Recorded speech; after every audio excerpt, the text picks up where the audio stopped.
बोलिए गोविंद भगवान की जय।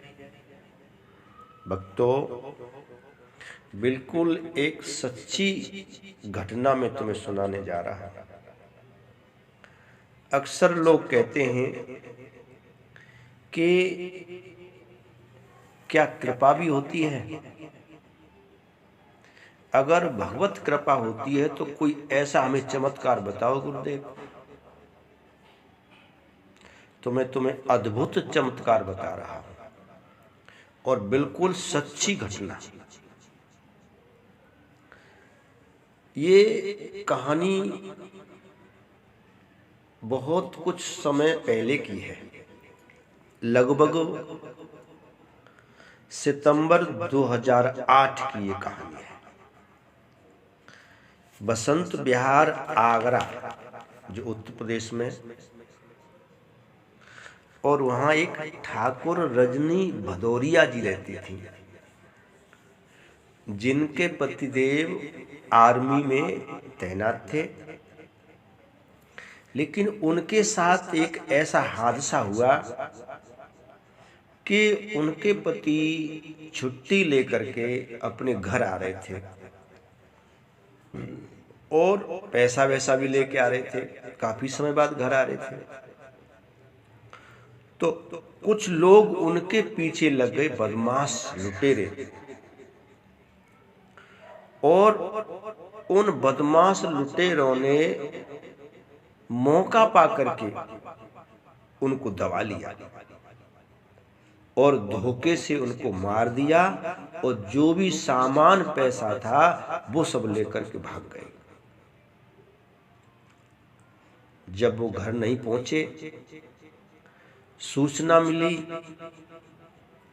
तो बहुत दुख हुआ उन ठाकुर रजनी भदौरिया जी को, क्योंकि उनका श्रृंगार उजड़ गया, सुहाग उजड़ गया। बेचारी बहुत अधीर हुई, बड़ा दुखी हुई। धीरे धीरे समय व्यतीत हुआ। उनके शायद 2 बेटा एक बेटी थी। बेटे को पिताजी की जगह पर नौकरी में जगह मिल गई, आर्मी की जगह मिल गई। उस समय वो शायद उनका बेटा मथुरा तैनात था। तो हमारी उनसे ऐसी भेंट हो गई। उनके मन में भागवत कथा कराने का विचार पैदा हो गया। किसी ने बता दिया होगा कि भागवत कथा एक ऐसा अनुष्ठान है जिसको यदि श्रद्धा से, विधान से कराया जाए तो जिनकी असमय मृत्यु हो जाती है, अकाल मृत्यु हो जाती है, उनका उद्धार हो जाता है। ऐसा किसी ने बता दिया। ये सच भी है, क्योंकि भागवत कथा पापी से पापी, प्रेत पिशाच योनियों में गए हुए जीव का भी उद्धार कर देती है। क्योंकि भागवत में सबसे पहला अध्याय यही आता है, धुंधकारी एक कितना पापी दुराचारी व्यक्ति था और मरकर के वो प्रेत योनि प्राप्त हुआ, और उसका उद्धार श्रीमद् भागवत कथा के श्रवण करने से हो गया। जिसे उद्धार के लिए गोकर्ण महाराज ने कथा सुनाई। तो ऐसा किसी ने बताया उनको, और ये सच भी बताया। तो जब उनकी हमसे भेंट हो गई तो उन्होंने श्रीमद् भागवत कथा कराने का अपना विचार हमारे सामने रखा। हम बड़े प्रसन्न हुए।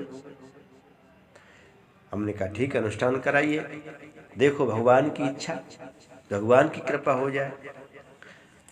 तो भागवत कथा आरंभ हो गई, जिसमें आर्मी वाले लोग आए, अपना टेंट वेंट लगाया और अच्छी व्यवस्था उन्होंने की। अब तुम्हें एक उसी भागवत के मध्य में एक बहुत बड़ा क्या चमत्कार हुआ। जैसे ही कथा शुरू हुई, कलश यात्रा निकली, और कथा शुरू होने के बाद जैसे ही वहाँ जैसे परीक्षित की जगह पर हमने उनको बिठाया, रजनी भदौरिया जी को, लेकिन अब वो अकेली बैठी हैं। तो हमने कहा ऐसा करो, अब जो तुम्हारे पति हैं उनकी एक तस्वीर बना करके अपने पास में रख लो, क्योंकि उनकी मुक्ति के लिए, उद्धार के निमित्त ही तो भागवत कथा का वहाँ आयोजन किया जा रहा था। भक्तों, कथा आरंभ हुई। कथा होते होते जब तीसरा दिन निकला, बड़े आनंद में 3 दिन व्यतीत हो गए। तीसरे दिन क्या देखते हैं कि कथा चल रही है और एक कबूतर कहीं से उड़ करके आया और वहां बैठे के टेंट के खंभे पर आकर के बैठ गया। और जैसे कथा संपन्न हुई, आरती के लिए तैयार हो रहे थे, खड़े हुए, तो उसी समय आरती होने के बाद वो कबूतर वहां से और नीचे गिरा जमीन पर, और गिरते ही उसके प्राण निकल गए। सब लोग बड़े आश्चर्य में कि देखो, अभी कबूतर बैठा था और कबूतर वहां से गिरा, और यहाँ गिरते ही पांडाल के उस तस्वीर के आगे गिरते ही और वो समाप्त हो गया, खत्म हो गया। अब बड़ा लोग ताज्जुब में, आश्चर्य में। अब हम भी बड़े आश्चर्य में। जब शाम हो गई, भोजन पे हम बैठ गए, भजन ध्यान कर लिया, तो फिर वो रजनी भदौरिया जी हमारे पास आई, हाथ जोड़ बोली कि गुरुदेव, ये कुछ समझ में नहीं आया हमारे कि अच्छा भला कबूतर आके और भागवत पांडाल में और हमारी पतिदेव की तस्वीर के सामने से प्राण छोड़े आकर के। तो एक बात तो हमारा भी दिमाग चक्कर में आ गया कि पता नहीं ये क्या था भाई। लेकिन उसी समय अंतर मन में विचार प्रकट हुआ, मानो कोई हृदय में बैठ कर के कह रहा हो कि गुरुदेव, मैं वही हूं जिसके निमित्त, इसके उद्धार के लिए कथा का आयोजन रखा है। मेरी असमय मृत्यु हो गई, लेकिन मैं सद्विचार वाला था, इसीलिए मुझे पक्षी की योनि मिली। कबूतर का, मैं कबूतर से बहुत प्रेम करता था, तो इसीलिए मुझे कबूतर की योनि मिली। और आज इस भागवत के अनुष्ठान से मैंने भागवत सुनी, एक ही दिन की कथा सुनने से मेरा कल्याण हो गया, और मैं अब अपने लोक को जाऊंगा, और उसके बाद में फिर और मनुष्य का जन्म दूंगा। ऐसा मेरे मन में विचार आया। मैंने कहा कि रजनी जी, ये कबूतर नहीं है, ये तुम्हारे पिया की आत्मा है, जो मर करके कबूतर के शरीर में प्रवेश हो गई, कबूतर का जन्म मिला, और तुमने उनके निमित्त ये भागवत का आयोजन कराया, और वही तुम्हारे पति की आत्मा रूपी कबूतर आया यहाँ, और आकर के उसने इस भागवत पांडल में आकर के अपना शरीर छोड़ दिया और वो मुक्त हो गए। अर्थात आपकी भागवत कथा बिल्कुल सफल हो गई। भक्तों, मुझे बड़ी प्रसन्नता हुई, सब लोग बड़े आनंद में, और बहुत बड़ी धूमधाम से कथा संपन्न हुई।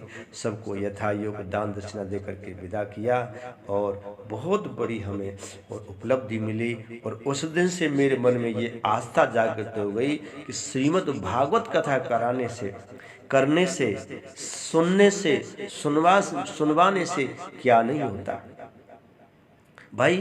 कोई सिद्धि प्राप्त करने के लिए पुरुषार्थ हमको करना पड़ता है, बिना पुरुषार्थ के कोई सिद्धि नहीं मिलती। लेकिन पुरुषार्थ के साथ साथ यदि हम प्रार्थना करें तो अवश्य ही वो सिद्धि हमको मिलती है। अवश्य ही मेरे ठाकुर जी की, मेरे भगवान की, मेरे इष्ट की कृपा अवश्य होती है, गुरु कृपा अवश्य होती है।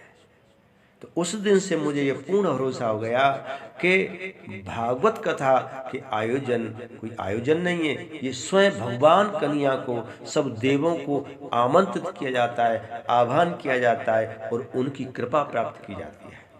क्योंकि भागवत कथा अनुष्ठान एक ऐसा अनुष्ठान है, ये सबसे बड़ा अनुष्ठान है इस धरती का, क्योंकि इसमें जो भी कार्य हमसे होता है वो सारा कार्य साधना होता है। हम कथा के लिए जल्दी जगते हैं, तैयारी करते हैं, मन बनाते हैं, विचार शुद्ध रखते हैं, तो ये भी साधना है। कथा पांडाल में आकर के हम कथा श्रवण करते, ये साधना है। मुख से कीर्तन बोलते, भगवान का गुणानुवाद करते हैं, तो ये भी एक साधना है। हाथों से ताली बजा के कीर्तन करते हैं, तो ये भी एक साधना है। और हम जब कीर्तन भजन में मस्त होकर नृत्य करते हैं, नाचते हैं, तो ये भी एक साधना है। भक्तों को दर्शन करा रहे हैं और कर रहे हैं, ये भी एक साधना है। अर्थात भागवत का प्रत्येक कार्य और हम करते हैं तो साधना करते हैं, इससे बड़ी कोई साधना नहीं हो सकती। तो ये सच है कि भागवत कथा एक ऐसा अनुष्ठान है जो साक्षात भगवान कन्हैया का विग्रह है। उसके आगे कोई भी इच्छा ऐसी नहीं है जो पूरी न हो। बस करने वाला शुद्ध पवित्र और कराने वाला भी शुद्ध मन से, त्याग भावना से वो कराएगा तो अवश्य ही उसकी कामना पूर्ण होगी। तो ये मैंने यहाँ और महसूस किया, अनुभव किया, और मुझे पूर्ण और विश्वास हुआ कि भागवत कथा कोई साधारण कहानी नहीं है, ये साक्षात भगवान कन्हैया की कृपा है। और ये बिल्कुल मैं सच आपको कथा सुना रहा हूँ। बोले गोविंद भगवान की जय, बोले श्रीमद् भागवत महापुराण की जय।